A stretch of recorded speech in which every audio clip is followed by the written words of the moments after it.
नमस्कार प्रिय बिहार আপনারা দেখছেন খবর তরঙ্গ।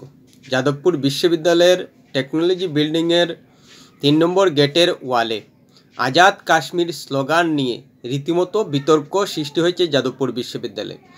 আজাদ কাশ্মীর মানে হলো যে কাশ্মীর মাঙ্গে আজাদি, সেটা লিখেছে বলে অভিযোগ বাম ছাত্র সংগঠনগুলো। এবার প্রশ্ন হলো যে বাম ছাত্র সংগঠনগুলো কেন ভারতে থেকে কাশ্মীরকে আলাদা করে ভারতকে দুর্বল করার চিন্তাভাবনা করে?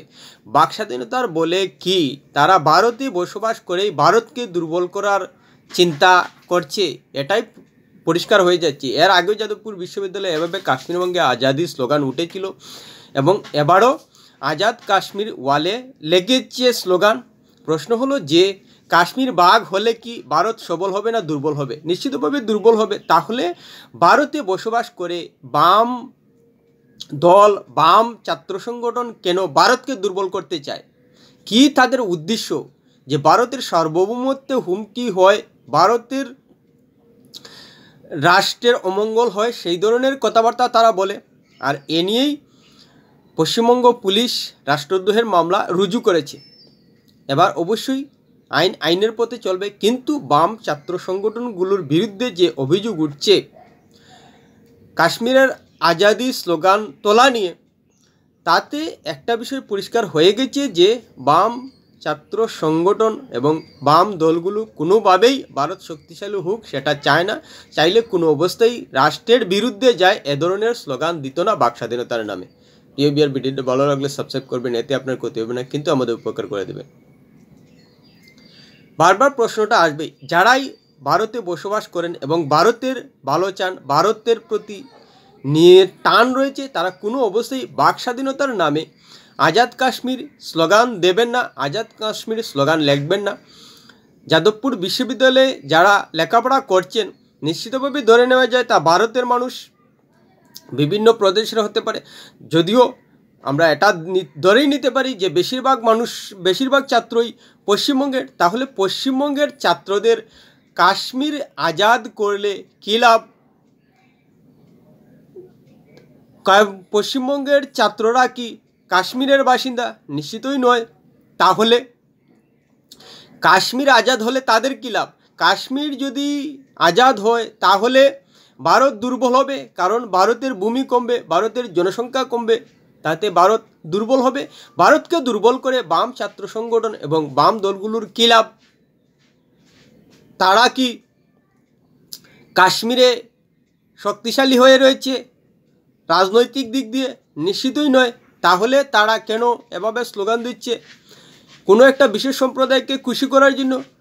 কোনো একটা বিশেষ সম্প্রদায়কে যদি খুশি করার জন্যই আজাদ কাশ্মীর হয়ে থাকে স্লোগান, তাহলে ভারতে এখনও 80% আশেপাশে হিন্দু সম্প্রদায় রয়েছে, তাদেরকে খুশি করার জন্য স্লোগান দিক না। নাকি একটা সম্প্রদায়কে খুশি করলে বাম ছাত্র সংগঠনকে, বাম দলগুলোকে আরও বেশি করে তারা সমর্থন দেবেন সেই আশায়। অর্থাৎ পরিষ্কার হয়ে যাচ্ছে যে বাম ছাত্র সংগঠনগুলো সাম্প্রদায়িকভাবে কোন সম্প্রদায় খুব কট্টর অবস্থায় রয়েছে এবং তাদেরকে খুশি করলে যে একচেটিয়া ভোট পাওয়া যায় সেটা ভালো করে জানেন। যার কারণে তারা সাম্প্রদায়িক মানসিকতা সম্পন্ন সম্প্রদায়কে খুশি করতে গিয়ে নিজেরও সাম্প্রদায়িক লাইনে গিয়ে এভাবে আজাদ কাশ্মীর কথাবার্তা লিখেন। না হলে আর কি হতে পারে?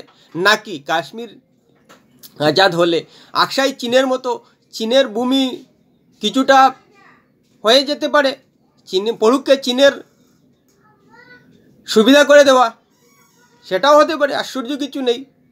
অথচ বাম ছাত্র সংগঠন এবং বাম দল ভারতে রাজনীতি করে, ভারতের মানুষের আস্থা অর্জনের চেষ্টা করে, ভারতের মানুষের ভরসা জোগানোর চেষ্টা করে, সেই বাম ছাত্র সংগঠন এবং বাম দলগুলো বাক স্বাধীনতার নামে ভারতকে দুর্বল করার চেষ্টা বারবার করে যাচ্ছে। সঙ্গে দেখা যাচ্ছে প্রি প্যালেস্টাইন, অর্থাৎ এখানে আজাদ কাশ্মীর এবং প্রি প্যালেস্টাইন স্লোগান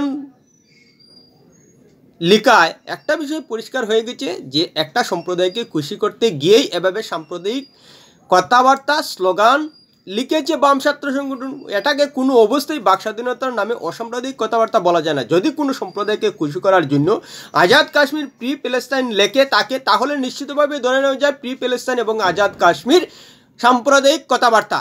সে একটা সম্প্রদায়কে খুশি করার জন্য এই ধরনের কথাবার্তা, এ ধরনের স্লোগান লিখেছে বাম ছাত্র সংগঠনগুলো। আর কোনো এখানে দ্বিমত থাকতে পারে না। বাক স্বাধীনতার নামে তাহলে তো হিন্দু সম্প্রদায়কে খুশি করার জন্য স্লোগান লিখতে পারতো, কিন্তু তারা সে ধরনের স্লোগান লিখেছে? নিশ্চিতভাবেই লেখেনি। কারণ হিন্দু সম্প্রদায়ের বুক বিভিন্ন রাজনৈতিক দলে ভাগাভাগি হয়ে যায়, কিন্তু একটা সম্প্রদায়কে খুশি করলে একচেটিয়া ভোট পড়ে, সেটা ভালো করেই জানেন বাম দল এবং বাম ছাত্র সংগঠনের নেতারা। তাই একটা সম্প্রদায়কে খুশি করতে গিয়ে এভাবে সাম্প্রদায়িক কথাবার্তা লিখছে। তাতে ভারত দুর্বল হলে কি না, তাতে ভারত ভৌগোলিক দিক দিয়ে দুর্বল হলো কি না, তাতে বাম ছাত্র সংগঠনের কিছু যায় আসে না। কারণ তারা সত্যিকার অর্থেই ভারতের জন্য মঙ্গল চিন্তা করে না, ভারতের জন্য বিশ্বের দরবারে একটা ভালো অবস্থান হোক সেটা চায় না। কারণ আজাদ কাশ্মীর লিখলে যে একটা অস্থিরতা সৃষ্টি হবে ভারতবর্ষে, সেটা তারা ভালো করেই জানে। কারণ এতে কাশ্মীরের মানুষের প্রতি একটা উস্কানিমূলক বার্তা যাবে এবং তাতে কাশ্মীরের মানুষ আজাদ কাশ্মীর স্বপ্নে বিভোর হয়ে কাশ্মীরে একটা অস্থিরতা সৃষ্টির চেষ্টা করবে। তাতে বাম সংগঠনগুলোর, বাম রাজনৈতিক দলগুলোর কোনো ধরনের সুবিধা না হলেও ভারত অস্থির হয়ে দুর্বল হবে এবং চীন তার ফায়দা নিতে পারবে, সেটাই একমাত্র উদ্দেশ্য। নিশ্চিতভাবে এটা বলা যায়। না হলে বাম দল এবং বাম দলের নেতারা ভারতবর্ষে বসবাস করছেন, ভারতের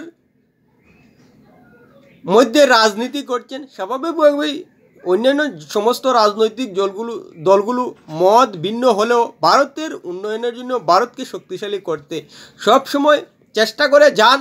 কিন্তু একমাত্র বাম দলগুলোই ভারতকে অস্থির করতে, ভারতের অবস্থা যাতে দুর্বল হয় তা নিয়ে সবসময় এ ধরনের আজাদ কাশ্মীর স্লোগান দিয়ে একটা অস্থিরতা সৃষ্টি করার চেষ্টা করে যায়, যা কোনো অবস্থায় ভারতীয় হিসেবে যারা সত্যিকার অর্থেই নিরাপদে ভারতে বসবাস করতে চান এ ধরনের স্লোগানকে সমর্থন করতে পারেন না। প্রিয় ভিডিওটি ভালো লাগলে লাইক শেয়ার কমেন্ট করবেন।